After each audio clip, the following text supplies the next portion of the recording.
We provide you the platform to turn your dreams into reality. Give wings to your aspirations with KR Mangalam University. बिल्कुल अंदेशा था और अंदेशा प्रबल था, क्योंकि इससे पहले भी हमने देखा था कि अमेरिका के एयर बेसेस को ईरान ने टारगेट किया। इससे पहले भी बगदाद में जिस तरह से टारगेट किए गए थे, उससे स्पष्ट था कि ईरान जो है वो निश्चित तौर पे अमेरिका के ऊपर हमला करेगा। और इसीलिए हम देख रहे थे कि अमेरिका भी लगातार अपने बेसिस पे जो डिप्लॉयमेंट है उसको चेंज कर रहा था। और जाहिर तौर पर इस डिप्लॉयमेंट को चेंज करने के साथ ही हमने देखा कि अमेरिका ने अगली कार्रवाई करने के लिए जो है वो तैयारी पूरी की, लेकिन फिर भी ईरान नहीं माना और ईरान ने जो हमला करके एक बार फिर से अमेरिका को इस वॉरफेयर में ट्रैक करने की कोशिश की है। तो जाहिर तौर पे ये इस वक्त की सबसे बड़ी खबर है कि अमेरिका को ट्रैक करने के लिए ईरान का जो हमला है ये पूरे वॉरफेयर को एक नई दिशा देगा और जाहिर तौर पर वॉर एस्केलेट करेगा। अब 4 देश जो हैं वो कहीं न कहीं इस जंग के मैदान में साफ तौर पर दिखाई दे रहे हैं और इसमें हम देख रहे हैं कि किस तरह से जो इंटरसेप्शन है उसकी कार्रवाई आसमान में हो रही है। कतर के आसमान में जो जंगी नज़ारा है इस वक्त देखने लायक है कि ईरान के हमले के बाद जो है वो वहां पर अपने बेस को बचाने के लिए। और एक बड़ी खबर मधुरन इस वक्त आ रही है कि ईरान ने इस हमले को द ब्लेसिंग ऑफ विक्ट्री नाम दिया है, यानी इस ऑपरेशन को उसने द ब्लेसिंग ऑफ विक्ट्री नाम दिया है। बिल्कुल ईरान का जो हमला है ये अपने आप में इस तरह से देखा जाए तो बार बार इसी बात को परिभाषित कर रहा है कि ईरान ने न झुकने की जो कसम खाई है वो पूरी तरह से आगे बढ़ रहा है। वो अमेरिका से भी टकरा रहा है, वो इजराइल से भी टकरा रहा है, वो अपने एलाइज को बढ़ाने की कोशिश कर रहा है, जिससे वो हम देखें कि रसिया को भी वो चाहता है कि वो जंग के मैदान में लेकर आए और ईरान को मदद रसिया करे। इस बारे में जो बड़ी बैठक आज की हुई वो भी बिल्कुल अमेरिका में चल रही है बड़ी बैठक। सिचुएशन रूम में डोनाल्ड ट्रंप अपने सलाहकारों के साथ चर्चा करते हुए पहले ही कह चुके हैं कि अगर अमेरिकी हितों पर हमला हुआ तो इसके गंभीर परिणाम ईरान को भुगतने होंगे और ईरान ने वही किया। निप कुमार मेहता इस वक्त डिफेंस एक्सपर्ट मेरे साथ जुड़ चुके हैं, उनसे जानते हैं। मेहता साहब, सबसे पहले मैं आपसे जानना चाहूंगा, आपको लगता है कि ये ईरान ने एक बड़ी हमले को अंजाम दिया है और इसके गंभीर परिणाम भुगतने होंगे ईरान को? देखिए, ईरान ने अपनी तरह से अटैक तो कर दिया, लेकिन इसका क्या फायदा होगा? इससे उसको फायदा कोई नहीं है, नुकसान है। अमेरिका को पता था, एक्सपेक्टेड था, उन्होंने अपने सारे एयर एसेट और वाइटल एसेट वहां से निकाल लिए हुए हैं और अपना कोई भी जो भी इसमें डैमेज होगा कोई असर नहीं होने वाला। सेकेंडली, जो ईरान को ये हमला करके फायदा कम नुकसान ज्यादा होने वाला है। कतर और ओमान उसके एक फ्रेंडली एलाइज थे जो एक पॉसिबल मीडिएशन कराने के लिए एक बैक चैनल पे इंटरमीडिएट हो सकते थे, उसने वो भी खो दिया। और इसका क्या खामियाजा इसको भुगतना पड़ेगा। अमेरिका इसको वापस करेगा, बल्कि डोनाल्ड ट्रंप ने कहा था कि हम और अटैक नहीं करेंगे अगर ईरान नहीं अटैक करेगा। ये करके उन्होंने अमेरिका को एक लॉजिकल रीजन दे दिया है वापस और हमला करने के लिए, और इसको ईरान को बहुत भारी पड़ेगा। ये बहुत बड़ी बेवकूफ़ी करी है इन्होंने, क्योंकि कोई इसके हमले का नुकसान तो कोई नहीं हुआ, कोई मेजर लॉस नहीं होगा, ना कतर को होगा ना अमेरिका एयर बेस को होगा, बल्कि ईरान को उल्टा नुकसान झेलना पड़ेगा।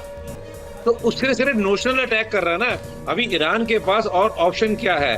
देखिए, ईरान इजराइल के ऊपर जो हमला नहीं कर पा रहा और इजराइल उसके ऊपर कंटिन्यूसली अटैक कर रहा है, और ईरान ने अभी कुछ तो दिखाना है ना कि अमेरिका ने हमारे ऊपर अटैक किया। अपने कंट्री को, अपने देशवासियों को बताने के लिए कि हमने अमेरिका को जवाब दे दिया। उसने ये करना था और ये करेगा। अभी एक किया भी, 1-2-4 और करेगा, लेकिन इसका उसको उल्टा ही पड़ेगा, कोई फायदा होने वाला नहीं है। मेहता साहब, इसके परिणाम तो बहुत गंभीर होंगे ना, क्योंकि अमेरिका अब छोड़ने वाला नहीं है। जैसे आपने कहा कि उसे अपनी जनता को बताना था कि साहब अमेरिका का भी हमने मुंह तोड़ जवाब दिया है, तो अब तो अमेरिका के ऊपर, खासकर डोनाल्ड ट्रंप के ऊपर भी प्रेशर होगा कि साहब अमेरिका पे हमला हुआ, अमेरिका के हितों पे हमला हुआ है।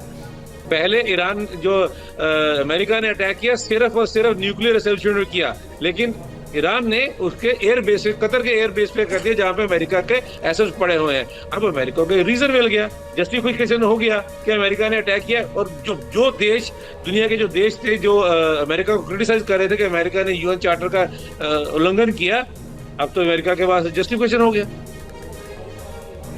हमारे साथ एक और हमारे अतिथि जुड़ रहे हैं, अनुराग शुक्ला साहब, आप भी डिफेंस एक्सपर्ट हैं।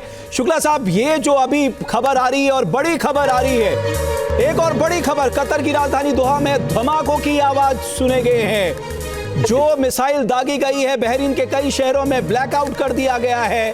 कतर की राजधानी दोहा में धमाकों की आवाज सुनी गई है। व्हाइट हाउस के सूत्रों से जो खबर आ रही है, स्पष्ट तौर पे कह दिया गया है ये हमला अमेरिका पे हमला माना जाएगा। कतर की राजधानी दोहा में कई आवाज सुनी जा रही है धमाकों की।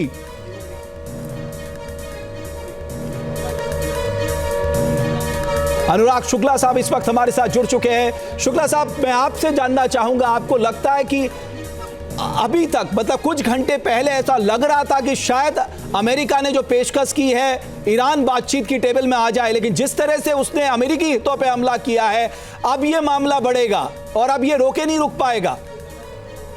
बिल्कुल ये मामला बढ़ेगा। खमेनी ने आज से सुबह ही उन्होंने एक वार्निंग जारी करी थी और उन्होंने कहा था कि अमेरिका फोर्सेस को हम कड़ा जवाब देंगे, और आज शाम तक ही उन्होंने 12 घंटे के अंदर अंदर जवाब दे दिया।